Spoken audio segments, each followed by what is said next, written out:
长得又好看，然后又心灵手巧的妹妹，可以给我做泡芙。杨希呀，干嘛？我的好妹妹呀，是不是可以让我点一次了？可以啊，你想吃啥呀？这个小泡芙。泡芙，泡芙可以啊，但是上面可以有酥皮吗？可以啊。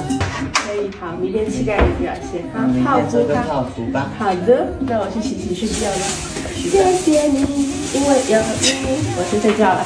去吧去吧。我现在不是怀孕嘛，所以每天尽可能11点前睡觉，赶紧洗漱一下，早点睡。明天还要早点叫妍希起来做好吃的。我最近太爱用白皙牙膏了，他家的凤梨味真的太好闻了，刷牙就像在吃水果小菠萝一样。像我戴牙套，吃完东西没有好好刷牙的话，就很容易有那种难闻的味道。这个牙膏分解异味的效果就特别好，里面的糖苷酶可以把食物残渣遗留下的糖分和异味彻底分解掉，再配合膏体里这种细小的抛光颗粒，牙缝里的各种牙垢都能刷得很干净，刷着也不会突然反胃干呕。刷完嘴里都是清清爽爽的，很舒服。好了，可以了，睡觉去。 The next day. 乐啦，我们等一下吃完下去看短姨做泡芙好吗？好，现在去帮妍希买3个鸡蛋，泡芙要用的。老板，你的鸡蛋。哎呀，认真的样子真美呢。谢谢你啊。我今天就是打酱油的，麻烦这位陈师傅介绍下你现在做到哪一步了？我在说酥皮呢。好的。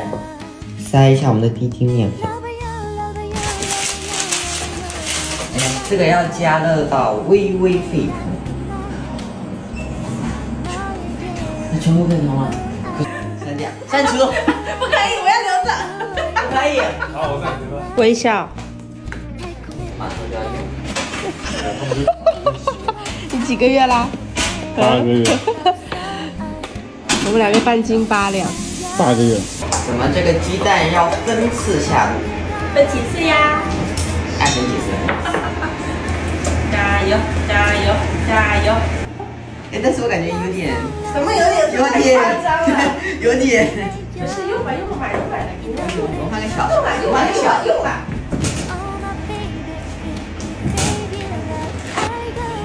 咦，你怎么能揪呢？那我酥皮盖上去不就好了吗？没点专业素养，要给它绕下去。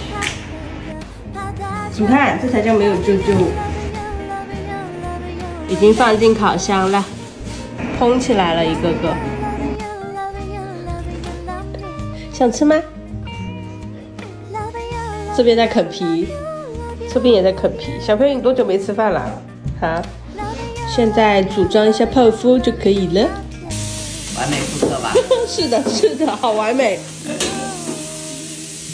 就是我们的泡芙小了。一模一样呢。好啦，妈妈厉害还是短姨厉害？法梨，那你跟短姨挂。觉得好吃吗？好吃。谁做的？